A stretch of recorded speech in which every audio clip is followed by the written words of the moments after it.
Bienvenidos. Bolivia parece atrapada en una tormenta económica bastante seria. Aquel modelo que funcionó tan bien con la bonanza del gas, pues ahora hace aguas por todos lados. Sí, la verdad es que la situación es compleja. Y la causa parece que no es una sola cosa. Hablamos de un triple déficit, ¿verdad? Externo, fiscal, energético. Y todo ello como enredado en una parálisis política tremenda. Exactamente. Es una combinación de factores estructurales y políticos. Pues hoy, en este Deep Dive, vamos a intentar desenredar un poco ese nudo. Nos basamos en análisis que conectan los datos económicos, el bloqueo político y también las presiones internacionales. Eso es. Entender por qué falta el dólar, qué impacto tiene esto en la realidad y qué caminos se abren o se cierran con las elecciones de 2025 a la vista. Venga, vamos a ello. Perfecto. Y lo primero que llama la atención, lo que la gente nota más, es esa diferencia brutal con el dólar, ¿no? El tipo oficial ahí, congelado desde 2011, sobre 6,91 bolivianos. Pero en la calle, se oye de 10, 12, incluso 14. Sí, el mercado paralelo está disparado. Hay quien habla ya, como la Fundación Milenio, de una devaluación de facto. ¿Esto es pura especulación o hay algo más de fondo? A ver, aquí es donde la cosa se pone interesante. No es solo especulación, ni mucho menos. Hay problemas estructurales muy serios, esa triada de déficits que mencionabas. Ajá. Primero, el déficit externo. Las reservas internacionales netas, las famosas RIN, se han desplomado. De un pico de más de 15.000 millones de dólares allá por 2014 a menos de 1.800 millones a finales de 2023. ¡Qué barbaridad! Y lo peor es que las reservas líquidas, digamos, el dinero contante y sonante en divisas, eran mínimas. Unos 165 millones en abril de 2025. El FMI ya avisó además que gran parte de lo que queda es oro y vender oro pues tiene sus complicaciones, no es inmediato. Falta cash. Claro, falta liquidez para el día a día, para importar. Exacto. Luego está el déficit fiscal, el agujero en las cuentas del Estado. Es crónico y enorme. Podría pasar del 12% del PIB. ¿12%? Una cifra altísima. Las causas, principalmente los subsidios a los combustibles, que cuestan una fortuna, casi el 4% del PIB en 2023. Y también un sector público muy grande, con empresas estatales que, digamos, no siempre son eficientes. Ya. ¿Y cómo se financia ese agujero? Pues ahí está la clave. Con créditos del Banco Central, del BCB. Es la famosa maquinita de imprimir dinero, ¿no? Imprimir bolivianos sin un respaldo real. Y eso en la práctica lo que hace es vaciar las pocas reservas de dólares que quedan. Claro, es como intentar tapar un agujero haciendo otro. Pero tocar esos subsidios, me imagino que eso es dinamita política pura, ¿no? Y supongo que conecta con el bloqueo en la Asamblea. Totalmente. Y ahí entra el tercer déficit estructural. El déficit de hidrocarburos, algo impensable hace años. La producción de gas, que era el motor del país, está cayendo en picado. Un 13,6% solo en 2023. ¿Tanto? Sí. Y Bolivia ya no solo exporta menos gas, sino que ahora es importador neto de hidrocarburos. El sector que antes traía dólares al país, ahora se los lleva. La balanza fue negativa en casi 930 millones de dólares en 2023. Increíble. O sea, la gallina de los huevos de oro del gas ahora consume dólares, en vez de generarlos. Eso lo cambia todo, claro. Y a todo esto le sumamos la pelea interna en el MAS entre arcistas y evistas. Un déficit de confianza, como decías antes. Precisamente. Y esa parálisis política es veneno puro para la economía. Bloquea créditos externos que ya estaban negociados, más de 630 millones de dólares, dinero vital para reponer reservas. Y sin esos dólares, la presión sobre el tipo de cambio paralelo aumenta, claro.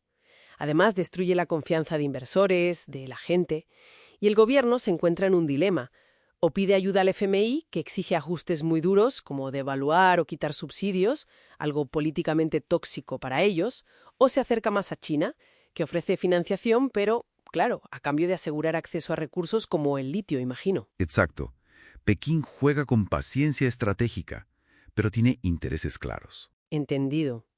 Esta combinación de números rojos, bloqueo político, tiene que notarse muchísimo en la economía real, ¿no? ¿Cómo se traduce en el día a día? Pues mira, se traduce sobre todo en el fin de la estabilidad de precios. Adiós a la inflación baja.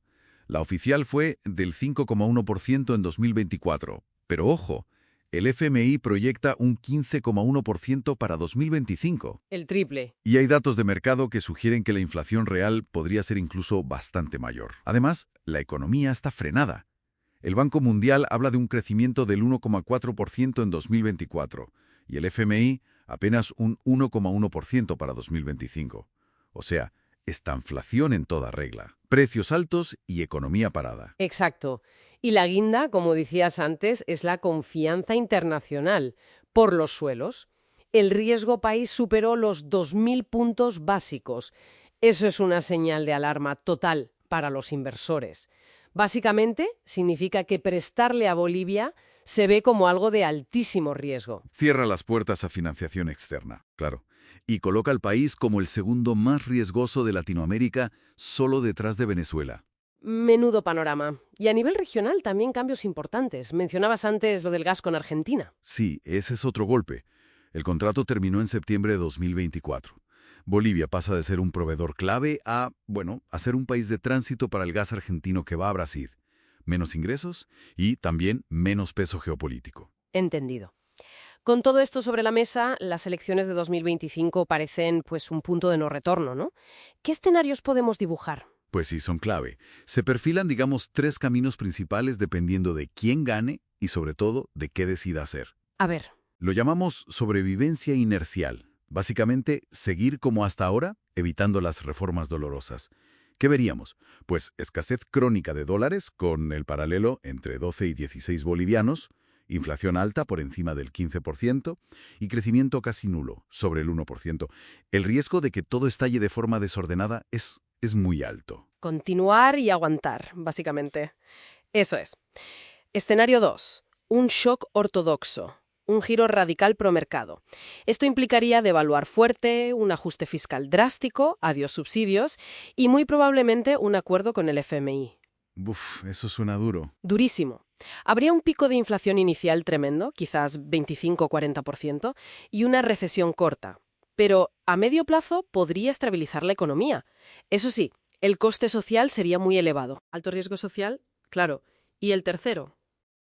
El escenario 3, y es el más preocupante, parálisis y decadencia, que la división política continúe después de las elecciones y sea imposible aplicar ninguna reforma seria. Ni de un lado ni del otro. Bloqueo total. Bloqueo total.